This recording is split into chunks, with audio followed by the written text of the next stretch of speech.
So we're going to have a quick look at the layout Ds from South Australia here. So watch number 40. Boom, gets huge, fantastic. And then another one across here.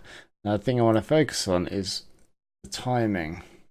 Okay, so he's aware of the player that he's going to get the D on, and he's aware of the thrower. Okay, keeping the thrower in eye so that he knows what the thrower is going to do and can prepare. Okay, and you see he does a little jump step. Both feet are landing as the thrower is about to release. So he's pushing off, and as the disc comes out of his hand, he's in perfect position then to accelerate out at full speed. Very athletic. And a similar kind of thing here. Keeping an eye on the thrower, he sees that throw's not going to go there. So as soon as this throw here is faked, now he knows that he needs to close down that person. The fake happens, and immediately then he accelerates, and then that's when the throw comes.